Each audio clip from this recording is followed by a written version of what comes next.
Bismillahirrahmanirrahim. Assalamualaikum warahmatullahi wabarakatuh. Alhamdulillahi wa kafa, wassalatu wassalamu ala rasulihil mustafa wa ala alihi wa sahbihi wa man iqtafa, amma ba'd. Kita panjatkan puji dan syukur kehadirat Allah tabaraka wa taala. Pada kesempatan malam yang berbahagia kali ini, kita kembali diberi kekuatan, kesehatan, hidayah serta taufik dari Allah Jalla wa'ala, sehingga kita bisa kembali menghadiri pengajian rutin tafsir kita ini di Masjid Agung Darussalam Purbalingga. Kita berharap semoga Allah Tabaraka wa Ta'ala berkenan untuk melimpahkan kepada kita semuanya ilmu yang bermanfaat, sehingga bisa kita amalkan sebagai bekal untuk menghadap kepada Allah Jalla wa'ala. Allahumma amin. Salam dan salam semoga senantiasa tercurahkan kepada junjungan kita Nabi besar Muhammad sallallahu alaihi wasallam, kepada keluarganya, sahabatnya dan umatnya yang setia mengikuti tuntunannya hingga akhir nanti. Para hadirin dan hadirat sekalian yang kami hormati, dan juga segenap pendengar Radio Insani 102.2 FM di Purbalingga dan sekitarnya, para pendengar Radio Roja di Jakarta, di Bandung, di Lampung, di Berau, dimanapun Anda berada, Radio Bas FM di Surutigo dan sekitarnya, radio kita di Cirebon dan sekitarnya, Radio Al-Hikmah di Banyuwangi dan sekitarnya, juga para pemirsa Yufi TV yang semoga senantiasa dirahmati oleh Allah Azza wa Jalla. Ayat yang terakhir kita bahas adalah ayat yang keberapa? Ayat yang pertama dari surat Ad-Duha. Sehingga insya Allah malam hari ini, karena materi yang panjang, kita akan langsung memasuki tafsir ayat yang kedua. Jadi surat Ad-Duha, kalau ayat yang pertama bunyinya Wad-Duha, ayat yang kedua bunyinya Wal-Laili idza saja. Wad-Duha kemarin sudah kita sampaikan artinya adalah demi waktu duha. Berarti Allah bersumpah dengan waktu duha.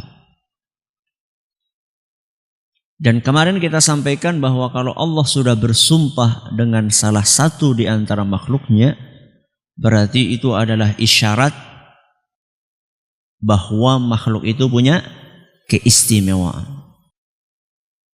Ayat yang kedua juga masih sumpah, dan juga masih dengan salah satu di antara makhluk Allah Azza wa Jalla. Wal-laili, demi malam. Demi malam. Idza saja, ketika malam itu sudah saja. Saja di sini bahasa Arab ya.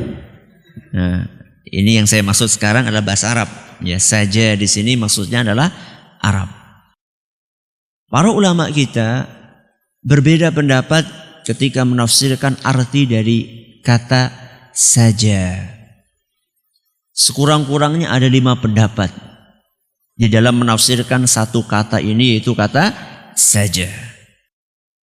Dan pendapat yang dipilih oleh pakar tersohor tafsir Imam At-Tabari adalah pendapat yang mengatakan bahwa saja artinya adalah sunyi dan hening.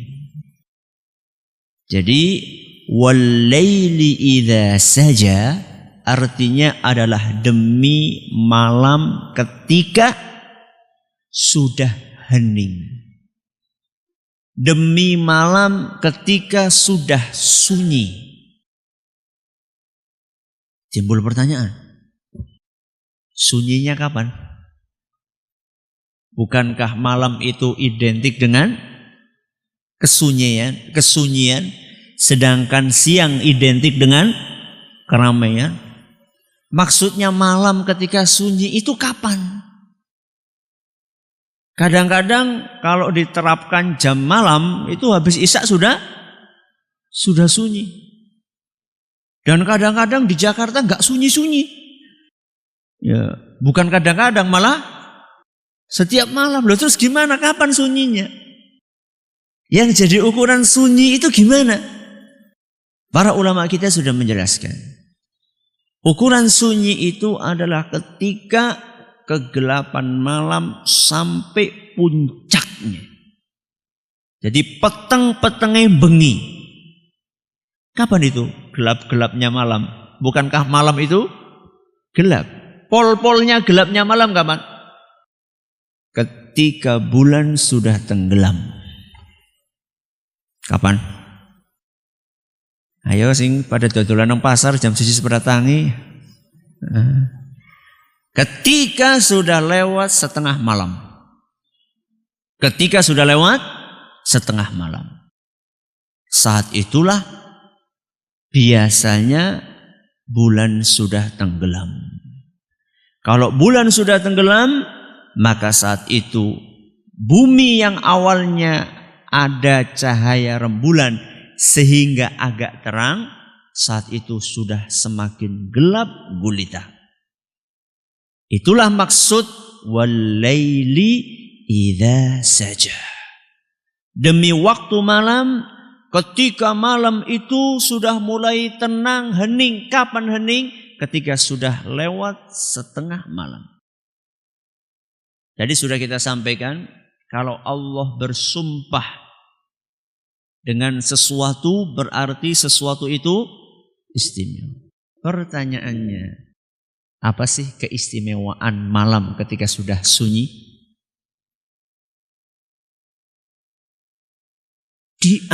Tenang.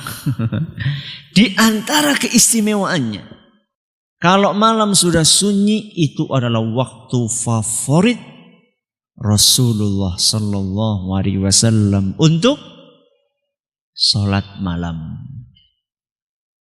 Itu adalah waktu istimewa yang digunakan oleh Nabi kita Muhammad SAW untuk bangun malam. Makanya Allah berfirman dalam surat Al-Muzammil.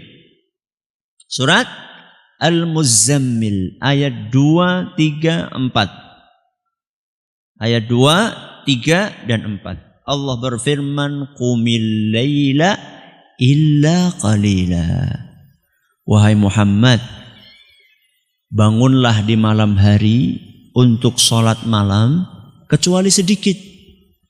Maksudnya Rasulullah SAW supaya lebih banyak bangunnya dibanding tidurnya.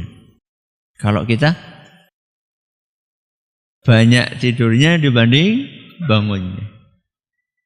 Kemudian Allah menjelaskan ukurannya seperti apa banyaknya bangun malam itu. Nisfahu awing qusminhu qalila. Ya setengah dari malam lah untuk bangun malam. Awing qusminhu qalila, atau kurangi sedikit. Setengah kurangi sedikit jadi berapa? Sepertiga. Auzid alaihi, atau tambah sedikit. Berarti kalau enggak setengah, tambah dikit berapa? 2/3. Nah sekarang pilihannya ini, setengah atau sepertiga atau 2/3. Kita pilih yang mana? 2/3 apanya? Tidurnya? Bangunnya, Masya Allah. Jadi kenapa kok dipilih malam ketika sudah sunyi? Karena itu adalah waktu favorit Nabi SAW untuk bangun malam. Dan seorang mukmin ketika malam hari itu dia bukan hanya mencari kekuatan fisiknya saja dengan istirahat yang panjang. Jadi seorang mukmin di malam hari bukan untuk mencari kebugaran fisik, buat istirahat saja. Akan tetapi seorang mukmin di malam hari dia mencari sumber energi yang dahsyat. Dari mana dia mencari sumber energi itu? Ketika dia menyadari bahwa Allah turun ke langit dunia. Di dalam sebuah hadis yang diriwayatkan oleh Imam Bukhari dan Muslim, Nabi kita sallallahu alaihi wasallam bersabda, yanzilu rabbuna kulla lailatin ila as-sama'id dunya hina yabqa thuluthul lailil akhir. Setiap malam ketika tersisa sepertiga malam yang terakhir, Allah subhanahu wa ta'ala turun ke langit dunia. Untuk apa Allah subhanahu wa ta'ala turun? Untuk ngajak kita. Ngajak untuk apa? Fayaqulu, Allah berfirman, man yad'uni fa astajibalah. Ayo, siapa yang mau berdoa, aku akan kabulkan. Wa man yas'aluni fa u'tiyah. Barang siapa yang pengen minta, aku akan kasih, kata Allah. Wa man yastaghfiruni fa aghfiralah. Barang siapa yang minta ampun, beristighfar, aku akan ampuni. Ini janji dari siapa? Dari Allah subhanahu wa ta'ala. Makanya orang-orang yang beriman menjadikan malam-malam seperti itu sebagai sarana untuk mengumpulkan energi. Untuk mengumpulkan kekuatan demi menghadapi keesokan harinya. Itu orang yang beriman loh. Ya. Kalau orang yang tidak beriman, bangun malam besoknya KO. Besoknya lemes. Itu kalau orang tidak beriman. Tapi kalau orang beriman, semakin lama bangun, besoknya semakin bugar. Berarti ya nyongnya esiato ya. Iya pancen. Ya, ini memang kita ini lagi sarana. Bukan berarti yang ngomong itu sudah, belum. Sama saja, saya itu ngomong kayak gini itu lagi ngecas diri sendiri dan juga untuk jamaah sekalian. Ya. Ustaz, kok rasanya sulit Ustaz bangun malam? Nah, kalau ada yang sulit, maka biasanya ada penghalangnya. Siapa penghalangnya? Siapa lagi? Kalau bukan setan. Makanya dalam hadis riwayat Bukhari dan Muslim, Rasulullah SAW bersabda, ya'qidus syaitanu ala qafiyati ra'si ahadikum thalatha uqadin idza nam. Setiap kita tidur, setan selalu membuat 3 ikatan di tengkuk kita. Setiap mau tidur, berarti akeh banget ya sing dijiret ya. Itu bukan urusan kita, nggak usah dipikirin itu udah tugasnya setan itu. Jadi kita nggak usah anak muda nggak usah kepo. Itu udah urusannya setan itu sudah. Ya. Setiap kita tidur, setan akan ngikat 3 ikatan. Ya. Bikulli uqdatin yadribu 'alaika lailan tawilan. Setiap dia mengikat, dia pukul itu ikatan, kemudian dia katakan malam masih panjang. Gitu kan ya. Padahal subuh jam 4. Subuh jam 4. Kadang-kadang kita bangun jam setengah 4. Lah, maneman. Tinggal apa? Setengah jam. Itulah. Jadi setiap ikatan setan selalu memprovokasi kita. Masih panjang, masih panjang, masih panjang. Terus bagaimana supaya lepas itu? Nabi sallallahu alaihi wasallam mengatakan, fa idza istayqadha fa dzakarallahan hallat uqdah. Seandainya dia bangun baca doa, maka tali yang pertama akan lepas. Tali yang kedua lepas bagaimana? Fa idza tawadda. Seandainya dia wudu. Jadi setelah bangun segera wudu. Tali yang kedua lepas. Fa idza sallan hallat al-uqad. Seandainya dia salat, baru kemudian tali yang ketiga lepas. Berarti kalau misalnya cuma bangun saja untuk pipis, balik lagi, berarti baru 1 yang lepas. Dan kalau nggak doa berarti nggak lepas. Bukan masalah bangunnya, bangun dan doa. Jadi salah satu penyebab kita sulit bangun malam adalah karena godaan siapa? Setan. Makanya pernah ada seorang yang datang kepada Rasul SAW menceritakan tentang seorang sahabat yang dia itu semalaman tidur sampai pagi. Semalaman tidur sampai pagi. Bahkan sampai tidak sholat. Maka apa komentar Nabi SAW? Dzaka rajulun bala syaitanu fi udhunaih. Itu orang dikencingi setan di kedua telinganya. Nun sewu, ya, yang pada enggak subuhan, ya, yang enggak pada subuhan itu tandanya telinga kita dikencingi setan. Orang mau pesing ya Ustaz ya. Ya orang kudu nek pesing malah kok. Ya, enggak harus. Itu kan sesuatu yang sifatnya gaib. Hadis riwayat Bukhari dan Muslim. Lah terus Ustaz, kalau setan itu berusaha seperti itu mengencingi kita, mengikat tali dan seterusnya, apa kira-kira ada trik, ada cara yang akan membantu kita bisa bangun malam? Inilah yang pembahasannya agak panjang. Makanya tadi kita nggak baca suratan seperti biasanya. Di hadapan saya ada sekitar berapa ya? Agak banyak ini. 5 kayaknya. Ya, kalau kurang nanti kasih tahu ya. Yang pertama, yang bisa membantu tips kiat yang bisa membantu kita untuk bangun malam, dan saya juga akan berusaha mempraktekkan. Jadi kita sama-sama belajar. Ya, yang pertama, pasang niat yang ikhlas. Ini yang pertama. Pasang apa? Niat yang ikhlas.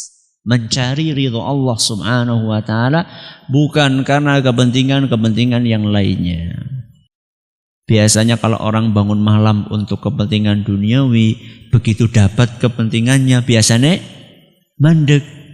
Contohnya pengen diangkat PNS. Yo, tahajudnya rutin banget. Bareng jadi PNS mandek. Tapi kalau niatnya tulus, ikhlas karena Allah Subhanahu wa taala, dengan izin Allah akan langgeng. Ya. Kenapa bangun malam? Mencari ridho dari Allah Subhanahu wa taala. Dan ini akan membuat ringan. Makanya para ulama kita dahulu, demi menjaga niat yang ikhlas tadi, mereka sangat merahasiakan yang namanya bangun malam. Mereka saking untuk menjaga apa tadi? Niat. Mereka sangat menyembunyikan, merahasiakan sholat malam mereka. Saya kasih contoh, ada seorang ulama namanya Tamim Ad-Dari, seorang sahabat Nabi SAW. Tamim Ad-Dari radhiyallahu anhu. Suatu hari ada orang mendatangi beliau dan bertanya, "Kaifa salatuka bil lail?" Wahai Tamim, ceritakan kepada kami sholat malammu. Ceritakan kepada kami sholat malammu. Faghadiba ghadaban syadida. Beliau marah besar. Ditanya tentang sholat malamnya, Pak, marah besar.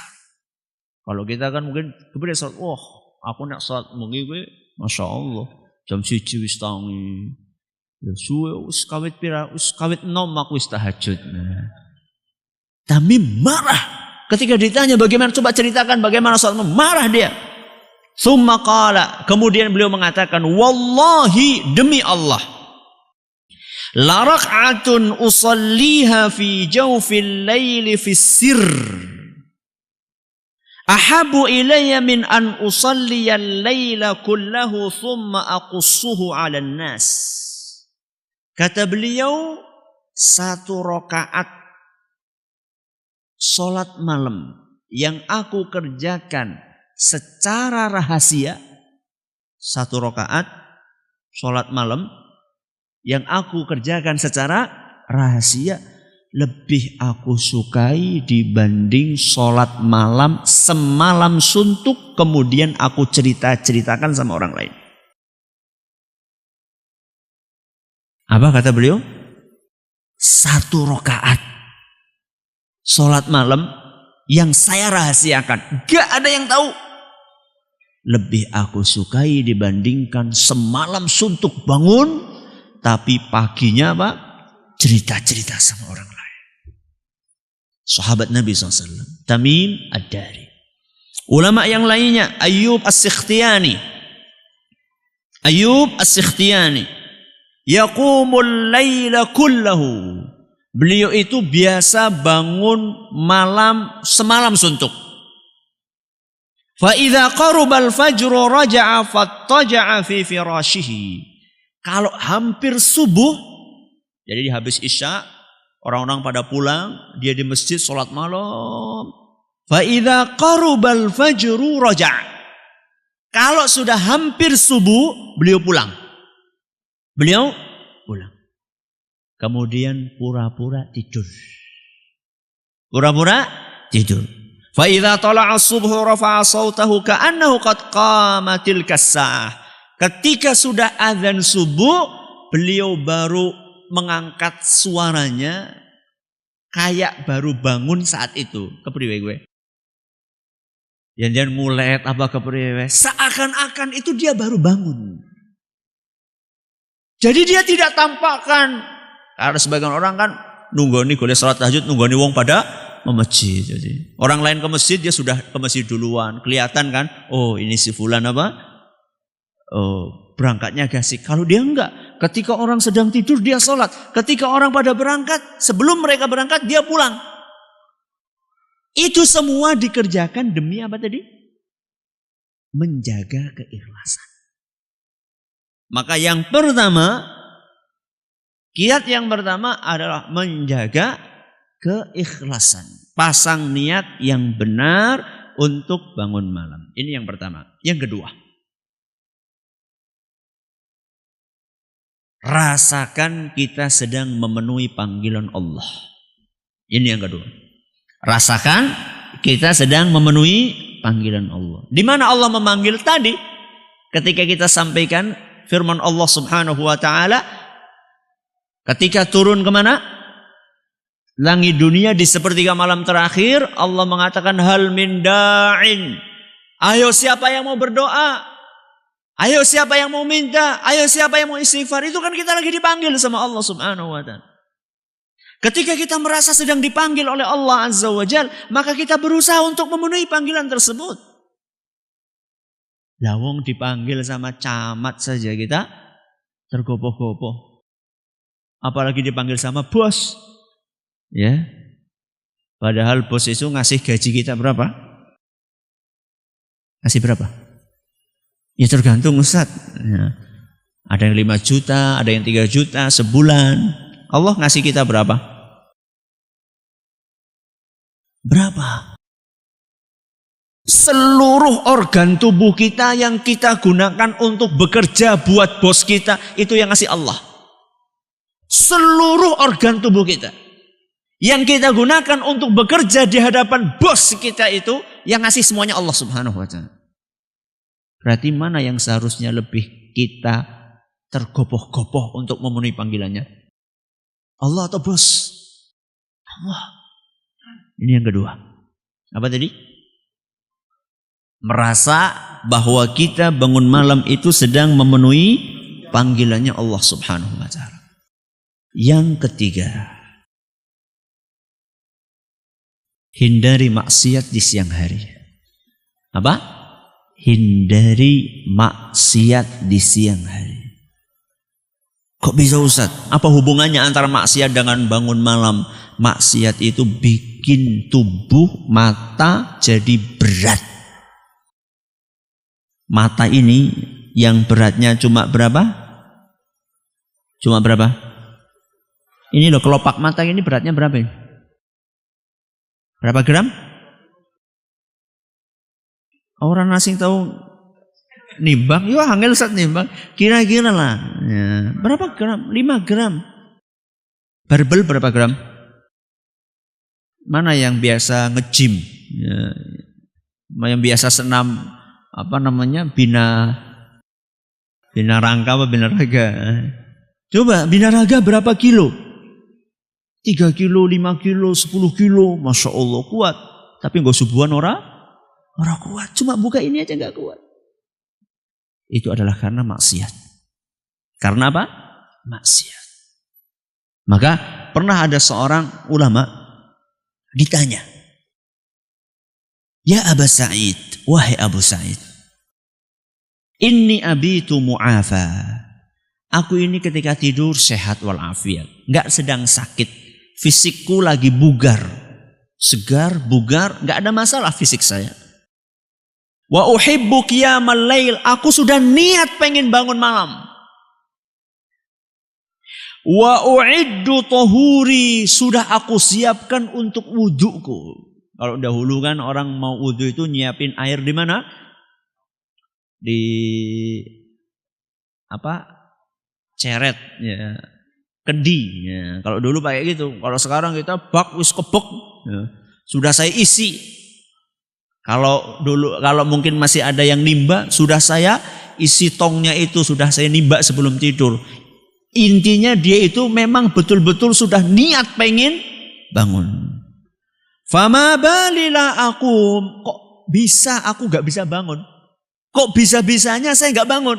Padahal saya sudah pengen bugar, nyiapkan semuanya. Apa jawaban dari ulama tersebut? Qayyadatka dzunubuka.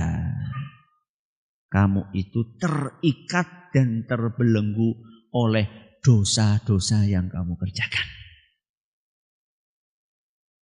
Kamu itu gak bisa bangun karena terikat dosa-dosamu. Tanganmu terikat dengan dosa-dosa tanganmu. Matamu terikat dengan dosa-dosa matamu. Karena siang harinya matanya jelalatan. Makanya berat sekali matanya karena terikat dengan perbuatan dosa yang dilakukan. Semangatnya juga lemes karena tempatnya semangat yaitu hati digunakan untuk berbuat maksiat. Suudzon kepada orang lain. Sombong. Gak ikhlas. Ria. Itu kan penyakit hati semuanya. Dan semangat ada di situ. Semangatnya melempem karena tempatnya semangat tadi digunakan untuk perbuatan dosa. Akhirnya terikat. Terbelenggu dengan dosa yang dia kerjakan. Sufyan Ats-Tsauri. Seorang ulama terkenal. Beliau pernah mengatakan. Hurimtu qiyamal laili 5 ashhurin. Aku pernah gak bisa sholat malam 5 bulan. Berapa? 5 bulan. Kalau kita berapa bulan? Aku pernah gak bisa bangun malam 5 bulan. Bidzambin aznabtuhu. Gara-gara satu dosa yang aku kerjakan. Berapa? 1 dosa.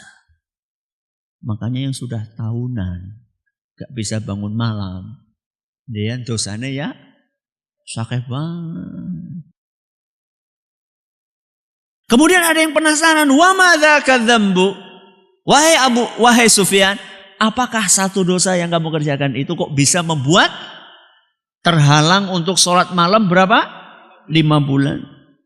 Ra'aitu rajulan yabki faqultu fi nafsi hadza mura'in. Dosa itu adalah pernah suatu hari aku ngelihat ada orang nangis. Mungkin berdoa dia menangis, dia berzikir dia menangis. Kemudian aku bergumam di hatiku, tuh orang lagi pamer. Alias suudzon. Dosa. Ya. Lihat orang sedekah, wah kayak lagi pamer, anu arep nyalon ya. Suudzon. Ya. Gara-gara satu suudzon itu saya nggak bisa sholat malam 5 bulan. Ada lagi Ustaz? Oh ada. Ya. Contoh-contoh yang lain. Sebagian ulama salaf beliau mengatakan kam min aklatin mana'at qiyamal lail. Betapa banyak sesuap makanan yang menghalangi seseorang untuk bangun malam. Sesuap. Satu suap makanan, entah itu makanan dari syubhat atau mungkin makanan yang jelas-jelas haram. Apalagi yang setiap hari makanannya haram. Karena mata pencahariannya haram. Bagaimana mungkin akan bisa bangun malam? Satu suap makanan yang haram saja akan menghalangi seorang untuk bangun malam. Bagaimana dengan yang gajinya semuanya haram? Kemudian beliau melanjutkan, wa kam min nadratin harramat qira'atas surah.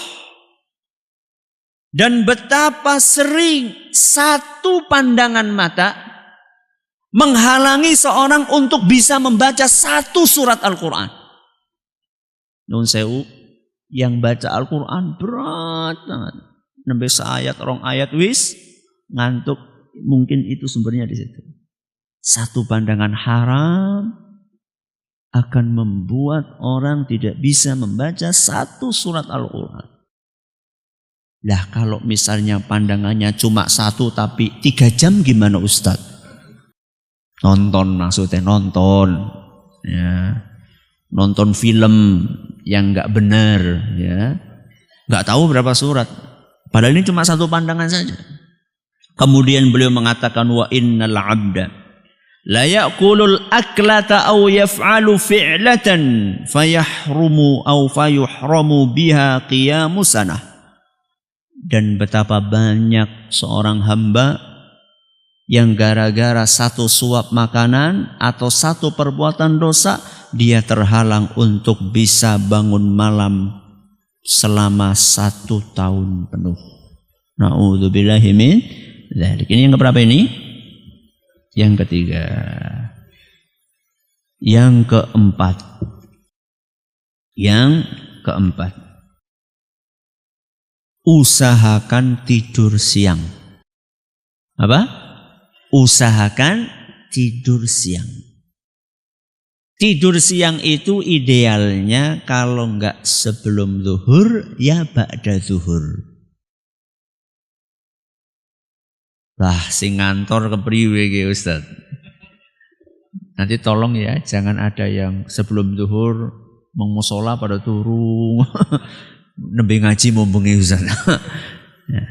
Kalau memang ada waktu, alhamdulillah itu sangat membantu.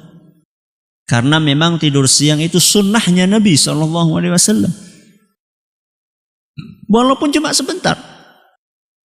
Setengah jam. 1 jam. Kalau punya waktu seperempat jam ya enggak apa-apa, seperempat jam. Ya. Ada sebagian orang itu subhanallah cepat banget tidurnya, cepat banget bangunnya. Ada sebagian orang diberi keistimewaan seperti itu. Dahulu ayahanda kami Allah yarham Ustaz Zaini Muhayyad itu gampang banget untuk tidur. Jadi begitu tidur sebentar, baru sebentar aja sudah les. Nanti dibangunin cuma diginikan, bi ada tamu, glek langsung bangun. Ada sebagian orang seperti itu. Ada sebagian orang cepat tidurnya bangun ya cepat. Ada sebagian orang cepat tidurnya bangunnya sulit. Ada sebagian orang tidurnya sulit bangunnya sulit. Ada sebagian orang sulit tidurnya bangunnya gampang. Ya milih sing endi. Jadi tidur siang sangat membantu. Karena apa? Karena kita kayak nyeving tenaga. Dengan tidur siang itu nyeving tenaga untuk malam harinya. Makanya Nabi SAW berpesan kilu. Tidur sianglah kalian. Ini perintah dari Nabi SAW. Kemudian beliau mengatakan fa inna syayatina la taqil. Sesungguhnya setan tidak tidur siang. Apa kata Nabi? Tidur sianglah kalian, sesungguhnya setan tidak tidur siang. Tolong nanti jangan mengatakan kepada temannya kamu itu. Ini Nabi sedang menceritakan perilakunya siapa? Setan. Hadis riwayat Tabarani dan dinyatakan sahih atau hasan oleh Syekh Al-Albani. Ini keberapa? Ini yang keempat. Keempat kan? Iya. Sekarang yang kelima. Yang kelima, jangan banyak makan.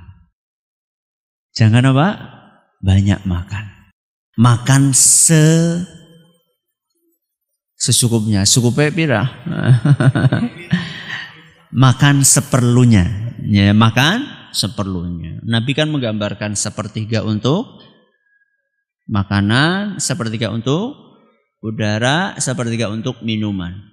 Ya, sepertiga untuk makanan, sepertiga untuk minuman, sepertiga untuk udara. Itu ideal.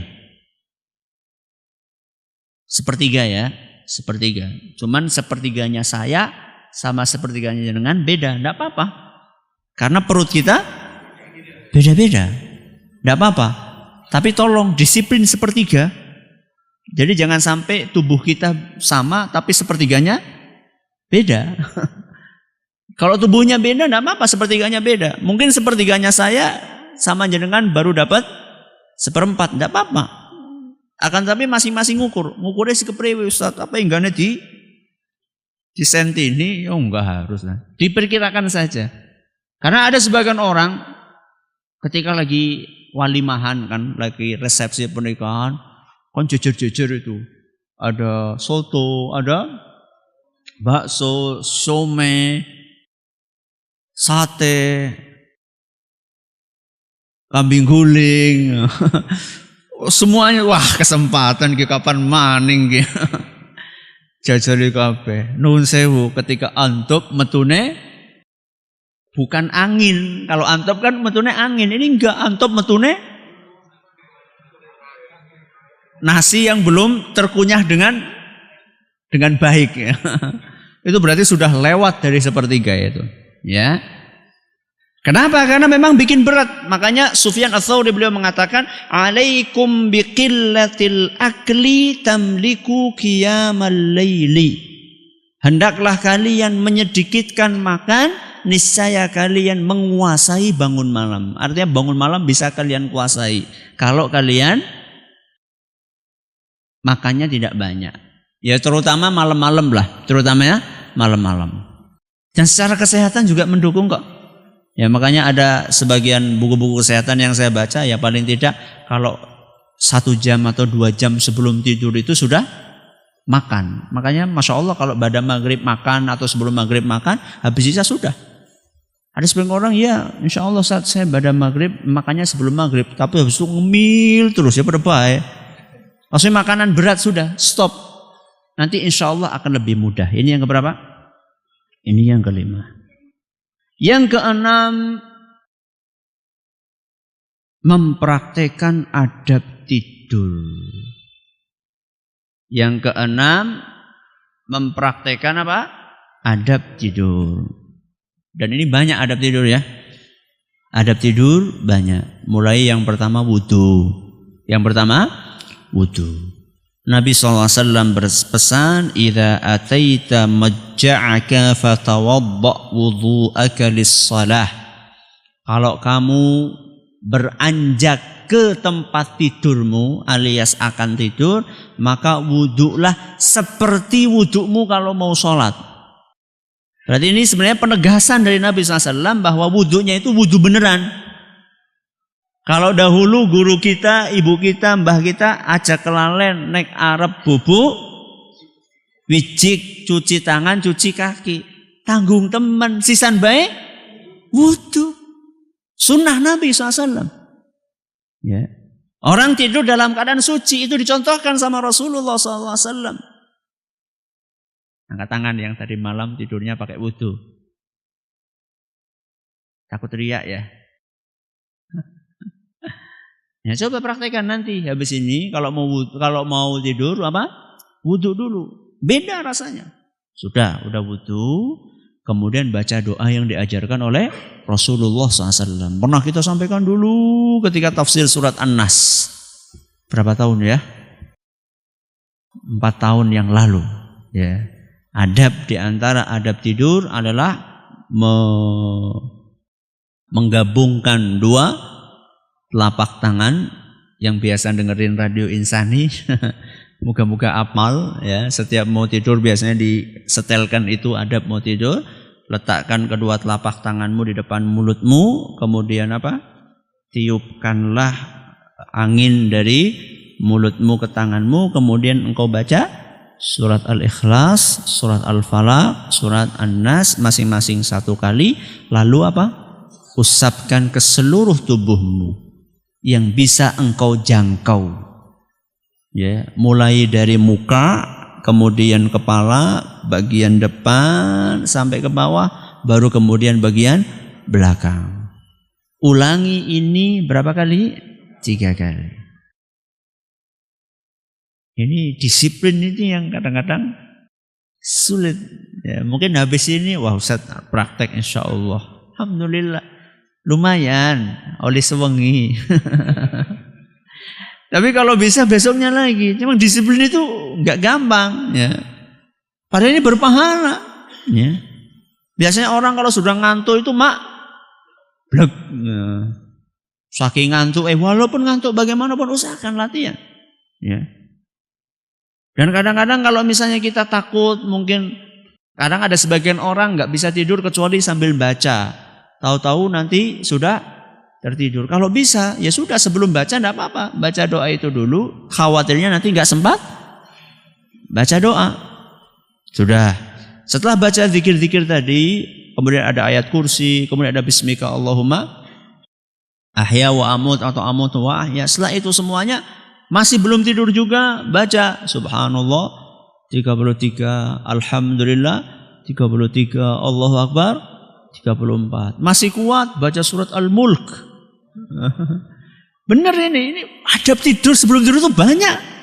Ya. Kalau sudah ngantuk ya tidur. Minimal tadi. Ya kalau anak kecil minimal baca bismika Allahumma amutu wa ahya. Itu aja enggak baca. Apalagi baca-baca yang panjang-panjang tadi. Ya. Sudah. Setelah itu kemudian mengatur posisi tidur. Yang diajarkan oleh Nabi kita Muhammad sallallahu alaihi wasallam adalah tidur di mana? Sebelah kanan. Alias bagian tubuh sebelah kanan itu di bagian bawah. Itu namanya miring ke sebelah kanan. Tsummal yattaji' ala syiqqihil ayman. Hendaklah dia itu tidur dengan cara bagian tubuh sebelah kanan di bagian bawah. Kalau bisa tangannya itu dijadikan sebagai bantal. Syura kepenak teman Ustaz tidur seperti itu. Memang awalnya nggak enak, apalagi yang nggak terbiasa, apalagi yang biasanya tidurnya tengkurap. Dan itu adalah tidur yang dibenci oleh Allah dan Rasulnya SAW. Ya, gaya tidur apa? Tengkurap. Ya. Makanya dibiasakan dari kecil anak-anak itu. Ustaz kalau belum terbiasa dibiasakan, lama-lama akan enak. Dulu ketika saya belum tahu tentang adab ini, saya biasa tidur rumah madep mana. Begitu nyoba yang madep kanan itu memang rasanya nggak enak. Ya. Tapi kemudian setelah terbiasa, malah kalau menghadap ke yang lainnya malah gak enak. Dan kemudian belakangan para dokter membuktikan bahwa dengan tidur menghadap ke kanan lebih sehat untuk jantung, untuk ini. Itu belakangan. Tanpa ada penelitian dokter kita sudah percaya dengan tuntunan Nabi SAW. Bahwa itu yang terbaik. Syukur-syukur adalah penelitian dokter itu sekedar sebagai penguat saja. Kalaupun gak ada penelitian dokter gak ada masalah. Yang penting kita yakin ini tuntunan dari siapa? Rasulullah SAW, dan itu pasti yang terbaik. Menghadap kanan. Ya, ini yang keberapa ini? Yang keenam. Yang ketujuh, yang terakhir, tidur gasik. Apa? Tidur gasik. Tidur gasik cepat. Ya, habis isya kalau bisa segera tidur. Kecuali kalau ada urusan yang penting. Itulah pesan dari Rasulullah SAW dalam hadis riwayat Bukhari. Kana yakrahun nauma qablaha wal haditha ba'daha. Rasulullah SAW membenci tidur sebelum isya dan ngobrol setelah isya. Rasulullah SAW membenci tidur sebelum isya dan ngobrol setelah isya. Makanya kalau tidak ada kepentingan yang mendesak, habis isya tidur. Kebiasaannya sebagian kaum muslimin, habis isya dadakan nonton. Apa mending filmnya apik-apik. Dan biasanya film yang bagus-bagus dibikin jam 10, jam 11, bablas sudah. Aduh Ustaz, anak biasanya habis isya langsung tidur. Terus jam 3, jam 2, jam 1 bangun. Ada apa? Ada bola Ustaz. Kalau untuk bangun malam nonton bola bisa, kalau untuk tahajud berat. Nah, itu mencurigakan itu. Ya, ini ada berapa tadi? Ada 7. Semoga bermanfaat. Masih ada sebenarnya yang lainnya, tapi kita cukupkan sampai di sini. Mudah-mudahan bisa kita praktekkan untuk menjemput keistimewaan keheningan malam yang Allah isyaratkan dalam ayat yang kedua dari surat Ad-Duha, wal-laili idza saja. Demi waktu malam ketika sudah hening atau sunyi. Wallahu taala a'la wa alam. Semoga bermanfaat buat kita semuanya. Untuk pertanyaan-pertanyaan bisa nanti ditanyakan setelah salat Isya insyaallah. Terima kasih atas perhatiannya, mohon atas segala kekurangannya. Kita tutup dengan membaca subhanakallahumma wa bihamdika asyhadu an la ilaha illa anta astaghfiruka wa atubu ilaik. Assalamualaikum warahmatullahi wabarakatuh. Bismillahirrahmanirrahim. Alhamdulillahirabbil alamin wassalatu wassalamu ala nabiyina Muhammadin wa ala alihi wa sahbihi ajma'in wa ba'd. Kita bacakan beberapa pertanyaan yang mungkin bisa kita baca pada waktu yang singkat ini. Apakah ada batasan yang dicontohkan oleh Nabi SAW dalam mengambil keuntungan berdagang 10%, 20% atau bagaimana? Setahu kami tidak ada batasan. Tidak ada batasan mengambil untung dari dagang mau 100% tidak apa-apa. Yang penting tidak ada unsur penimbunan. Tidak ada unsur penimbunan. Yang dilarang di dalam agama kita antara lain penimbunan, penipuan, ya ngomongnya beli sekian padahal sekian. Selama tidak ada unsur-unsur yang dilarang, penipuan, penimbunan, ya dan yang semisalnya, maka tidak apa-apa mengambil keuntungan sekian persen, tidak ada masalah. Ini setahu kami. Bolehkah kalau sebelum tidur saya mendengarkan murattal atau mendengarkan kajian di radio? Terima kasih. Kalau bacaan Al-Quran dikhawatirkan nanti akan terus-menerus menyala, maka sebaiknya tidak. Ya, sebaiknya tidak. Kalau kajian tidak apa-apa. Kalau pengajian tidak apa-apa, karena Al-Quran itu disetel bukan untuk bukan untuk nganggur gitu loh. Al-Quran setelah jenengan tidur kan Al-Qurannya apa? Nganggur. Jadi Al-Quran itu disetel untuk kita dengarkan, untuk kita simak. Kecuali kalau ada orang lain di samping kita yang bertugas untuk mematikan, yaitu insya Allah tidak apa-apa. Bolehkah membaca doa ketika sujud? Jika boleh, apakah boleh diucapkan apa cukup di dalam hati saja? Boleh. Disunahkan oleh Nabi kita Muhammad SAW. Beliau mengatakan fa'idha wa amma sujudu fa'akthiru fihi du'a. Adapun ketika sujud maka perbanyaklah berdoa. Itu anjuran dari Nabi kita Muhammad SAW. Apakah diucapkan atau dalam hati? Diucapkan. Digerakkan bibirnya. Digerakkan bibirnya. Bukan batin. Bukan batin.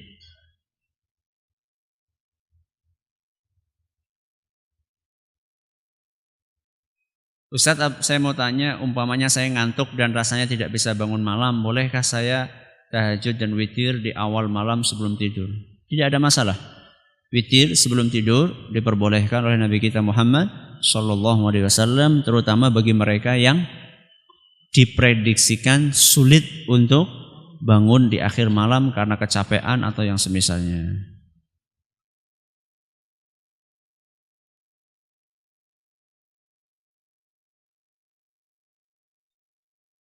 Ustadz, yang dinamakan menyimpan atau menyembunyikan keburukan sama muslim itu bagaimana? Kalau kita tahu dia mencuri, apakah kita diam saja? Kalau memang kita tahu dia mencuri dan polisi nyari, ya kita harus kasih tahu. Ya, untuk maslahat umum. Karena kalau dibiarkan nanti bisa semakin menjadi-jadi. Ya. Contoh misalnya yang tidak merugikan orang lain, ya, menyembunyikan aib yang tidak merugikan orang lain. Misalnya teman kita nonton, itu kan maksiat untuk diri dia. Gak usah kita cerita-ceritakan sama orang lain, kita nasihati aja langsung. Ya. Tapi kalau kayak mencuri, membunuh, ya, kemudian merampok, memperkosa, itu perbuatan-perbuatan dosa yang efeknya luas. Maka seperti itu tidak ada masalah untuk melaporkan, bahkan dianjurkan seandainya memang dia itu perilakunya sudah menjadi tabiatnya melakukan hal-hal buruk di atas.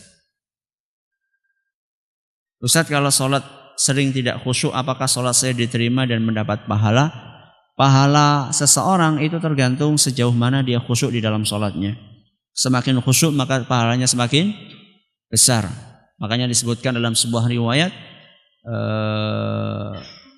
bahwasanya seseorang tidak akan mendapatkan pahala dari sholatnya illa ma'aqalah, kecuali sebanyak dia meresapi khusyuk di dalam sholatnya. Jadi semakin dia banyak khusyuknya maka semakin besar pahalanya, semakin minim khusyuknya maka akan semakin minim pahalanya. Ustaz, apakah KB dalam Islam haram? Apa maksudnya KB? Kalau maksudnya memutus memutus apa istilahnya itu? Memutus keturunan, ya. Maka tidak dianjurkan di dalam agama kita. Tapi kalau mengatur, KB untuk mengatur tidak ada masalah. Mengatur jarak kelahiran. Karena memang aslinya dalam agama kita itu yang namanya kelahiran anak itu memang diatur. Makanya kalau kita perhatikan ayat-ayat tentang persusuan, itu kan menceritakan berapa tahun? 2 tahun. Berarti kan 2 tahun persusuan, kemudian 9 bulan mengandung. Berarti kan sekitar 3 tahunan kira-kira. Jarak minimalnya ya segitu. Ya kalau memang nggak bisa diatur 3 tahun atau lebih dari itu tidak ada masalah. Yang penting diatur sesuai dengan kemampuan. Kalau memang nggak bisa ngatur kecuali dengan KB tidak ada masalah. Akan tapi dikonsultasikan kepada yang ahlinya mana yang efek negatifnya lebih minim. Karena biasanya alat-alat kontrasepsi itu memiliki efek negatif, entah pil, entah suntik, itu biasanya ada efek negatifnya. Dicari yang efek negatifnya paling kecil, ya, paling kecil.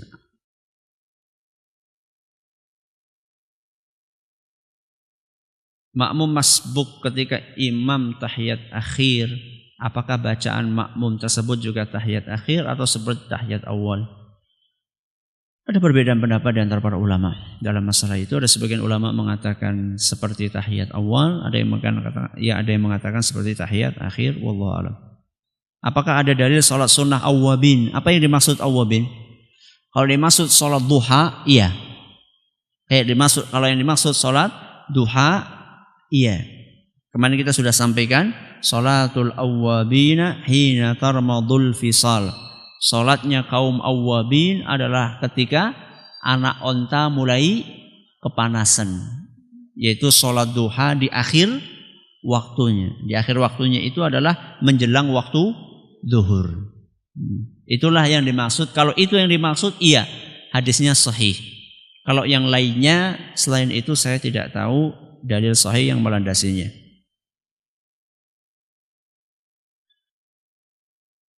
Apa yang mesti kita perbuat jika ketika sholat berjamaah kita mendapati gangguan, semisal ada di sebelah kita anak kecil yang nangis? Apakah kita membatalkan sholat lalu menenangkan sang anak ataukah tetap melanjutkan sholat? Melanjutkan sholat sambil menenangkan. Apa bisa Ustaz? Bisa. Gendong anaknya. Ambil anaknya. Loh, tengah sholat? Iya. Rasulullah SAW mempraktikkan hal itu. Rasulullah SAW dalam Sahih Bukhari disebutkan bahwa kana yusalli, bahwa Nabi SAW sholat sambil gendong cucunya yang bernama Umamah.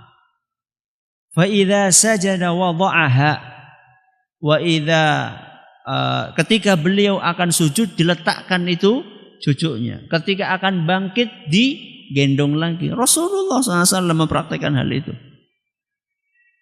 Ya. Jadi tidak apa-apa, jangan dibatalkan, jangan dicuekin, tapi juga lanjutkan dan gendong itu anak. Ya, gendong itu anak. Apakah membatalkan sholat jika kita menelan dahak ketika sholat? Wallahu alam. Kalau sudah sampai ke mulut, kalau sudah sampai kemana? Ke mulut. Sebagian ulama mengatakan membatalkan. Ya, kalau sudah sampai apa? Mulut kemudian ditelan. Kalau baru lewat apa namanya? Lewat tenggorokan, semoga tidak apa-apa. Semoga tidak apa-apa. Terus kalau udah terlanjur mulut gimana Ustaz? Makanya sedia sapu tangan atau sedia tisu. Jadi kalau misalnya ada seperti itu, kita masukkan tangan, kita apa? Keluarkan, masukkan tisu, kemudian tisunya dimasukkan kemana? Ke sak. Duh, si kepriwe Ustaz? Lagi sholat kayak gue. Loh, Nabi kita Muhammad SAW ketika sholat pernah mukul kala jengking sampai mati. Mukul pakai apa? Pakai sandal. Berapa kali mukulnya? Ya masa sepisan. Ya, itu kondisi-kondisi darurat. Ya, itu kondisi-kondisi darurat. Ya. Kan sulit kalau misalnya masa kita mau ngeludah samping kita yo. Gimana? Ya.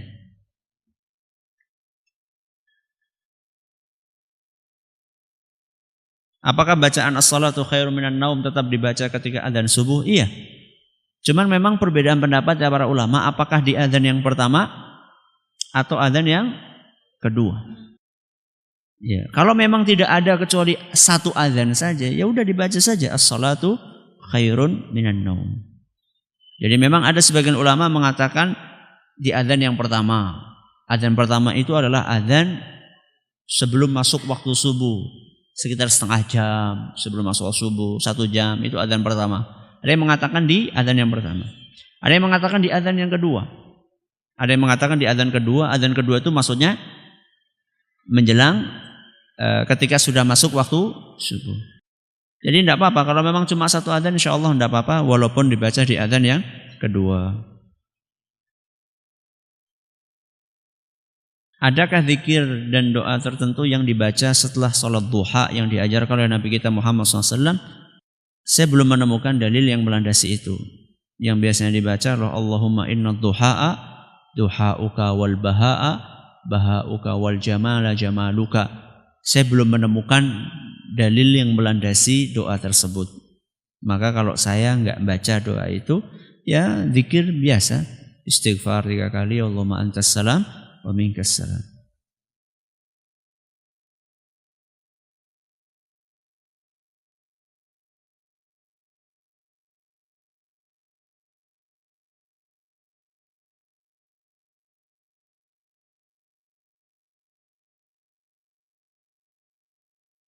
Saya pernah ngaji di TV Roja, Ustadz Yahya, Ustadz Badrussalam menyampaikan bahwa zaman sahabat katanya ada sahabat yang pernah melihat Dajjal. Maksudnya secara nyata apa manusia tertentu saja yang kebetulan mendapatkan keistimewaan dari Allah. Iya, secara nyata. Melihat Dajjal dalam keadaan apa? Dibelenggu. Ya. Di suatu pulau yang sampai sekarang belum ketahuan pulaunya di mana. Walaupun sudah ada kecanggihan teknologi, ada Google Map, ada apa lagi, sampai sekarang belum ketemu. Dan ada di muka bumi. Ya'juj dan Ma'juj sudah ada sekarang. Sampai sekarang pun teknologi belum bisa menemukan. Jadi yang terlalu mendewakan apa? Teknologi. Ada hal-hal yang tidak bisa terjangkau oleh teknologi. Dajjal sudah ada. Dan ketika zaman Nabi SAW, sahabat itu melihat langsung Dajjal. Ya, diantarkan sahabat itu ketika terdampar di suatu pulau, diantarkan oleh seorang binatang yang bisa ngomong, namanya Jassasah binatang tersebut. Ya, namanya Jassasah. Kemudian diantarkan melihat Dajjal terbelenggu dengan rantai dari ujung kaki sampai ujung kepalanya. Sudah ada di suatu pulau. Di mana? Wallahu alam. Ya, sahabat tadi cuma mengatakan pernah melihat di suatu pulau, enggak dijelaskan di situ pulaunya apa. Dan sahabat itu cerita sama Rasulullah SAW dan Rasulullah membenarkan itu bukan mimpi, kejadian apa? Nyata. Dan Rasulullah SAW membenarkan bahwa yang kamu lihat itu Dajjal. Karena ciri-cirinya persis seperti apa yang disampaikan oleh Rasulullah SAW. Cuman tempatnya di mana nggak tahu dan nggak usah nyari. Kurang gayan. Ya, buat apa nyari Dajjal? Mau salaman? Nggak ada keutamaannya salaman sama Dajjal.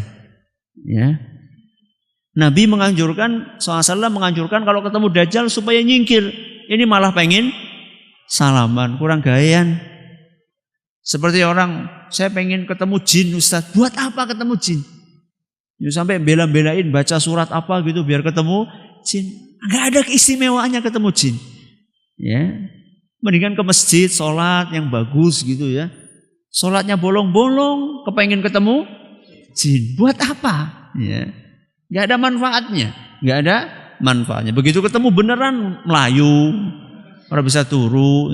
Nggak ada manfaatnya. Kita hindari hal-hal yang tidak ada manfaatnya. Kata Nabi SAW, min husni islamil mar'i tarkuhu ma la ya'ni. Di antara ciri bagusnya Islam seseorang ketika dia meninggalkan hal-hal yang tidak bermanfaat.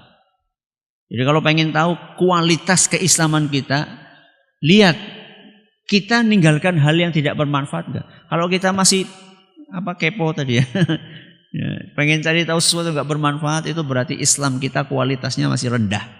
Ya, masih rendah. Wallahu ta'ala wa alam. Terima kasih atas perhatiannya. Mohon maaf segala kurangnya. Kita tutup dengan membaca subhanakallahumma bihamdika asyhadu an la ilaha illa anta astaghfiruka wa atubu ilaik. Assalamualaikum warahmatullahi wabarakatuh. Jangan lupa untuk subscribe dan share bila kajian ini dirasa bermanfaat.